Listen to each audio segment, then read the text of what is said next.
হাত ও চোখ বেঁধে নেওয়া হয় পুলিশ ক্যাম্পে। তাদের অভিযোগ, সেখানে 4 দিন রেখে চালানো হয় অমানবিক নির্যাতন। এরপর তাদের বিমানে করে কলকাতায় আনা হয়। কলকাতা থেকে তাদের জাহাজে করে সুন্দরবনের মান্দারবাড়িয়া এলাকায় নিয়ে চোখ বেঁধে ছেড়ে দেওয়া হয়। তাদের অধিকাংশের বাড়ি নড়াইল, খুলনা ও সাতক্ষীরার বিভিন্ন এলাকায়। বলছিলাম, সুন্দরবনের নদীপথে ভারতীয় সীমান্তরক্ষী বাহিনী বিএসএফ ও ভারতীয় বিমান বাহিনীর সদস্যরা ৭৫ জন বাংলাদেশি নাগরিক সহ ৭৮ জন পোশিন করা ব্যক্তির কথা অবশেষে সাতক্ষীরার শ্যামনগর থানায় তাদের হস্তান্তর করেছে কোস্টগার্ড। কোন জায়গায় আমাদেরকে ওখানে কিছু বলে নাই, তার বাদে হেডকোয়ার্টারে নিয়ে আসলো, পুলিশ হেডকোয়ার্টারে আইনা ওইখানে কি করলো, বসায় একটু পানি কাটি দেয়, আমাদেরকে প্রসাব পানি লাগিয়েছে। প্রসাব পানি করার পরে ওইখানে বসতে হবে। তারপরে কিছুক্ষণ পরে কিছু খাবার নিয়ে আসে। খাওয়া নিয়ে বাংলাদেশি তারপরে বলতেছে যে কি উপরে নিয়ে যাচ্ছে আর কি, উপরে দুসরা মালা আছে, ওইটার মধ্যে নিয়ে যায় আর কি। বলতেছে তোরা বাংলাদেশি, মারতেছে আর বলতেছে কি করবে, ভয় তার কি বলে দিচ্ছে, বাংলাদেশ যদি না হয় তো বাংলাদেশি বলে দিচ্ছে। আমরা কি করবো, হ্যাঁ আমরা বাংলাদেশি, আমরা বহুত বছর ধরে গেছি, কেউ 40 বছর গেছে, কেউ 50 বছর, কেউ 2 বছর। আপনি কোথা থেকে আটক হয়েছে? আন্দাবাদ। কারা আটক করে? পুলিশ। কোন পুলিশ? চন্দ্রলাল দিকে। আটকের পর কোথায় রাখা হয়েছিল আপনাদের? জেলখানায় রাখা হয়েছিল। আমাদেরকে নির্যাতন করা হয়েছিল? এরা দেখো হাতে দিছে না, এরা করেছিল।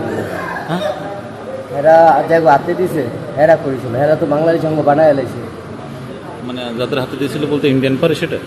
এখন কোথাও আমরা চিনতে পারি না, যা কত ট্রেনে এলে এসেছিল।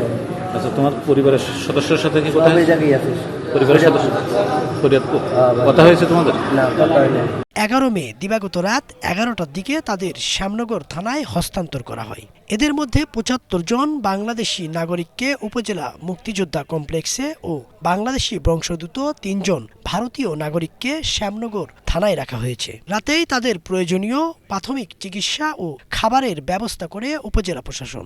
12 মে তাদের পরিবারের কাছে হস্তান্তর করা হবে বলে জানিয়েছেন কালীগঞ্জ সার্কেলের অতিরিক্ত পুলিশ সুপার মিথুন সরকার। আমাদের হাতে ওনাদেরকে বুঝিয়ে দিয়েছেন, আমরা তাদের রাতের খাওয়ার ব্যবস্থা করেছি, সকালবেলা খাওয়ার ব্যবস্থা করা হবে। তাদের প্রাথমিক যারা একটু অসুস্থ ছিল প্রাথমিক চিকিৎসা দেওয়া হয়েছে।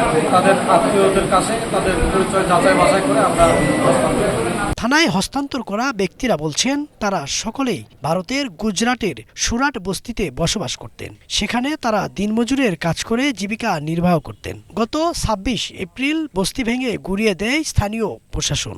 ওই দিন রাতেই তাদের আটক করা হয়। বাড়ি কোথায় আপনার? কোথা থেকে আটক হয়েছেন আপনি? কোথা থেকে আটক হয়েছেন? আটক হয়েছে আহমেদাবাদ থেকে। আটকের পর কোথায় রাখা হয়েছিল আপনাদের? চোখ বেঁধে কোথায় নিয়ে এসেছিল আমরা জানি না।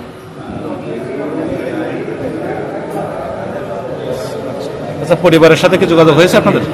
এখনো পর্যন্ত যোগাযোগ হয়নি না?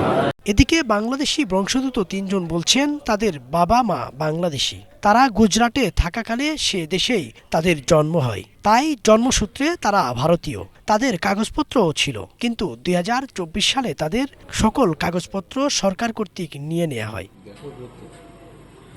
ইদ্রিস আলম, বাংলা ভিশন।